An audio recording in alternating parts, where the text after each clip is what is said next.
गौतम बुद्ध ने जितने हृदयों की वीणा को बजाया उतना किसी और ने नहीं। गौतम बुद्ध के माध्यम से जितने लोग जागे और जितने लोगों ने परम भगवत्ता उपलब्ध की उतनी किसी और के माध्यम से नहीं। गौतम बुद्ध की वाणी अनूठी है और विशेषकर उन्हें जो सोच विचार चिंतन मनन विमर्श के आदि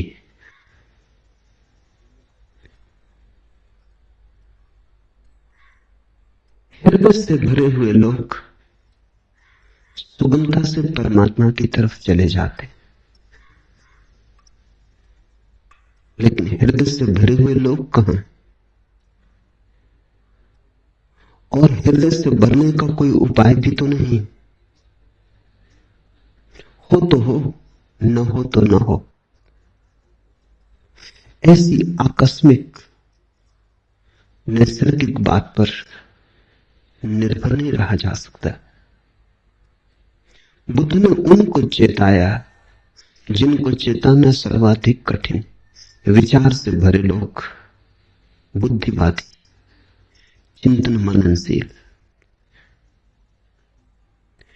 प्रेम और भाव से भरे लोग तो परमात्मा की तरफ सरलता से झुक जाते हैं, उन्हें झुकाना नहीं पड़ता।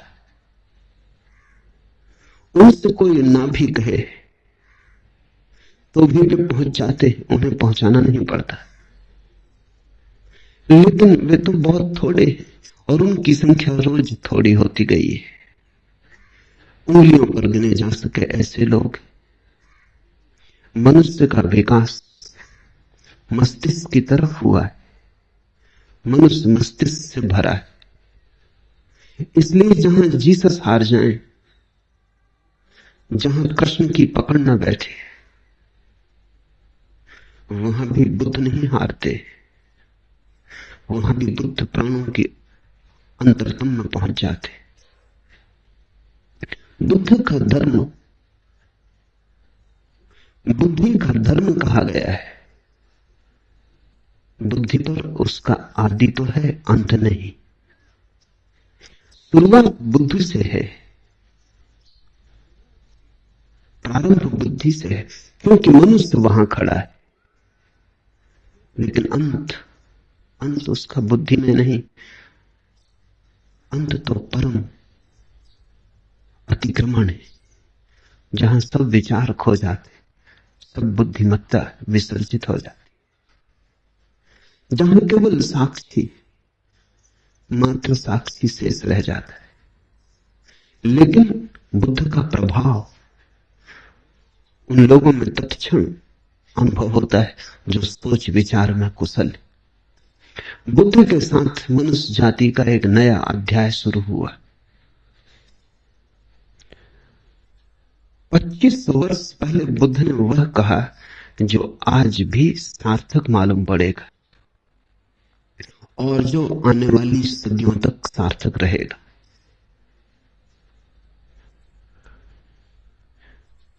बुद्ध ने विश्लेषण दिया, एनालिसिस दी, और जैसा सूक्ष्म विश्लेषण उन्होंने किया कभी किसी ने ना किया था और फिर दोबारा कोई ना कर पाया।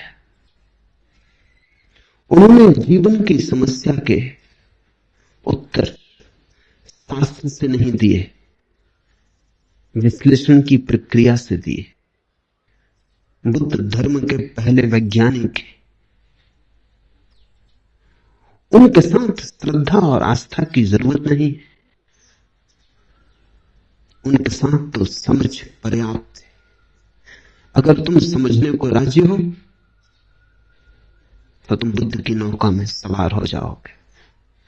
अगर श्रद्धा भी आएगी तो समझ की छाया होगी, लेकिन समझ के पहले श्रद्धा की मांग बुद्ध की नहीं। बुद्ध ये नहीं कहते कि जो मैं कहता हूं भरोसा कर लो। बुद्ध कहते हैं सोचो, विचारो, विश्लेषण करो, खोजो, पाओ, अपने अनुभव से तो भरोसा कर लेना। दुनिया के सारे धर्मों ने भरोसे को पहले रखा है, सिर्फ बुद्ध को छोड़कर। दुनिया के सारे धर्मों में श्रद्धा प्राथमिक है, फिर ही कदम उठेगा। बुद्ध ने कहा अनुभव प्राथमिक है, श्रद्धा आनुषंगिक है। अनुभव होगा तो श्रद्धा होगी, अनुभव होगा तो आस्था होगी। इसलिए बुद्ध कहते हैं आस्था की कोई जरूरत नहीं, अनुभव के साथ अपने से आ जाएगी, तुम्हें लानी नहीं। और तुम्हारी लाई हुई आस्था का मूल्य भी क्या हो सकता है? तुम्हारी लाई आस्था के पीछे भी छिपे होंगे तुम्हारे संदेह। तुम आरोपित भी कर लोगे विश्वास को, तो भी विश्वास के पीछे अविश्वास खड़ा होगा। तुम कितनी ही दृढ़ता से भरोसा करना चाहो, लेकिन तुम्हारी दृढ़ता कपती रहेगी और तुम जानते रहोगे कि जो तुम्हारे अनुभव में नहीं उतरा है उसे तुम चाहो भी तो भी कैसे मान सकते हो, मान भी लो तो भी कैसे मान सकते हो। तुम्हारा ईश्वर कोरा शब्द जाल होगा जब तक अनुभव की किरण न उतरी हो। तुम्हारे मुख की धारणा मात्र शाब्दिक होगी जब तक मुक्ति का थोड़ा स्वाद तुम्हें न लगा हो। बुद्ध ने कहा मुझ पर भरोसा मत करना, मैं जो कहता हूं उस पर इसलिए भरोसा मत करना कि मैं कहता हूं। सोचना, विचारना, जीना तुम्हारे अनुभव की कसौटी पर सही हो जाए तो ही सही है, मेरे कहने से क्या सही होगा। बुद्ध के अंतिम वचन है अपदीपो भाव, अपने दिए खुद बनना। और तुम्हारी रोशनी में तुम्हें जो दिखाई पड़ेगा फिर तुम करोगे भी क्या? आस्था ना करोगे तो करोगे क्या? आस्था सहज होगी, उसकी बात ही उठानी व्यर्थ है। बुद्ध का धर्म विश्लेषण का धर्म, लेकिन विश्लेषण से शुरू होता है, समाप्त नहीं होता। वहां समाप्त तो परम संश्लेषण पर होता है। बुद्ध का धर्म संदेह का धर्म है, लेकिन संदेह से यात्रा शुरू होती है, समाप्त नहीं होती। समाप्त तो परम श्रद्धा पर होती। इसलिए बुद्ध को समझने में बड़ी भूल हुई, क्योंकि बुद्ध संदेह की भाषा बोलते हैं तो लोगों ने समझा ये संदेहवादी है। हिंदू तक न समझ पाए, जो जमीन पे सबसे ज्यादा पुरानी कौम। बुद्ध निश्चित ही बड़े अनूठे रहे होंगे, तभी तो हिंदू तक समझने से चूक गए। हिंदुओं तक कोई आदमी खतरनाक लगा, घबराने वाला लगा। हिंदुओं को भी लगा कि ये तो सारे आधार गिरा देगा धर्म के। और यही आदमी है जिसने धर्म के आधार पहली दफा ढंग से रखे। श्रद्धा पर भी कोई आधार रखा जा सकता है, अनुभव पर ही आधार रखा जा सकता है। अनुभव की छाया की तरह श्रद्धा उत्पन्न होती। श्रद्धा अनुभव की सुगंध है, और अनुभव के बिना श्रद्धा अंधी है। और जिस श्रद्धा के पास आंख न हो उससे तुम सत्य तक पहुंच पाओगे? बुद्ध ने बड़ा दुस्साहस किया। बुद्ध जैसे व्यक्ति पर भरोसा करना एकदम सुगम होता है। उसके उठने बैठने में प्रामाणिकता होती, उसके शब्द शब्द में वजन होता है, उसके होने का पूरा ढंग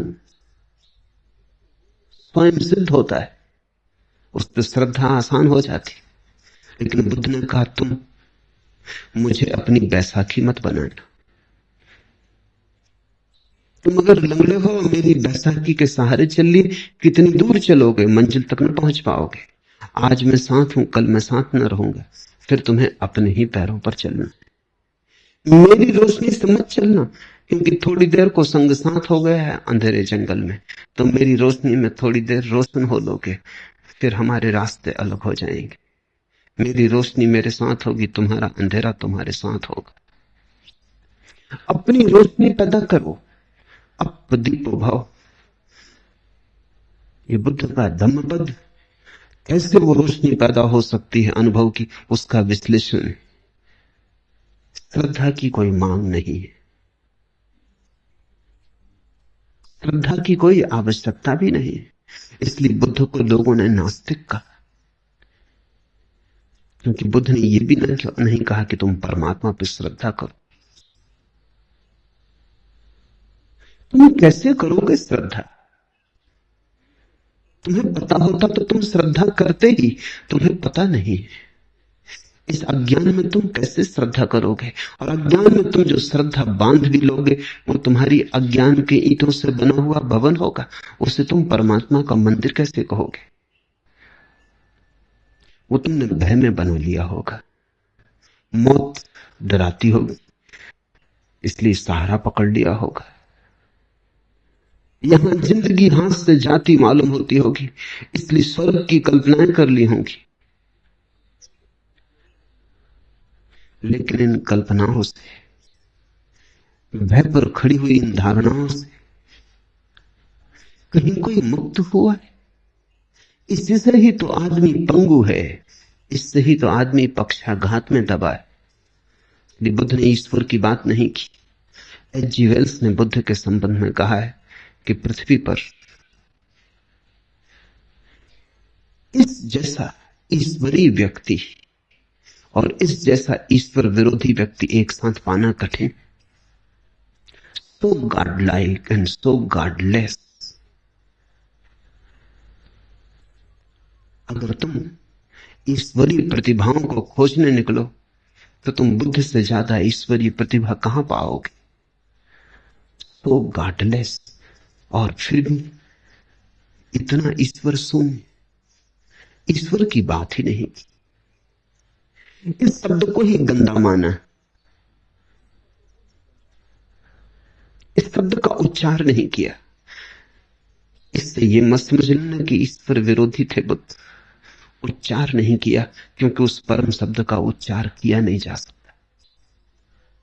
उपनिषद कहते हैं ईश्वर के संबंध में कुछ कहा नहीं जा सकता, लेकिन इतना तो कह ही देते। बुद्ध ने इतना भी ना कहा। वो परम उपनिषद, उनके पार उपनिषद नहीं जाता। जहां उपनिषद समाप्त होते हैं वहां बुद्ध शुरू होते। आखिर इतना तो कह दिया, रोक न सके अपने को कि ईश्वर निर्गुण, तो निर्गुण उसका गुण बना दिया। कहा कि ईश्वर निराकार है, तो निराकार उसका आकार हो गया। लेकिन बिना कहे न रह सके। उपनिषद के ऋषि भी बोल गए, मौन में ही संभालना था उस संपदा को, बोलकर गंवा दी। बंधी मुट्ठी लाख की थी, खुली दो कौड़ी की हो गई। वो बात ऐसी थी कि कहनी नहीं थी, क्योंकि तुम जो कुछ भी कहोगे वो गलत होगा। ये कहना भी कि परमात्मा निराकार है गलत है, क्योंकि निराकार भी एक धारणा है, वो भी आकार से ही जुड़ी है। आकार के विपरीत होगी तो भी आकार से संबंधित है। निराकार का क्या अर्थ होता है? जब भी अर्थ खोजने जाओगे आकार का उपयोग करना पड़ेगा।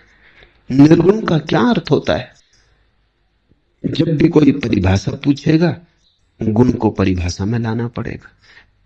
ऐसी निर्गुणता भी बड़ी नपुंसक है जिसकी परिभाषा में गुण लाना पड़ता है। और ऐसे निराकार में क्या निराकार होगा जिसको समझाने के लिए आकार लाना पड़ता है। बुद्ध से ज्यादा कोई भी नहीं बोला और बुद्ध से ज्यादा चुप भी कोई नहीं। कितना बुद्ध बोले। अन्वेषक खोज करते हैं तो वो कहते हैं एक आदमी इतना बोला, ये संभव कैसे? उन्हें डर लगता है कि इसमें बहुत कुछ प्रक्षिप्त है, दूसरों ने डाल दिया है। कुछ भी प्रक्षिप्त नहीं है। जितना बुद्ध बोले पूरा संग्रहित ही नहीं हुआ है। खूब बोले और फिर भी उनसे ज्यादा चुप कोई भी नहीं, क्योंकि जहां जहां नहीं बोलना था वहां नहीं बोले। ईश्वर के संबंध में एक शब्द ना कहा। इस खतरे को भी मोल लिया कि लोग नास्तिक समझेंगे, और आज तक लोग नास्तिक समझे जा रहे हैं। और इससे बड़ा कोई आस्तिक कभी हुआ नहीं। बुद्ध महाआस्तिक। अगर परमात्मा के संबंध में कुछ कहना संभव नहीं है तो फिर बुद्ध नहीं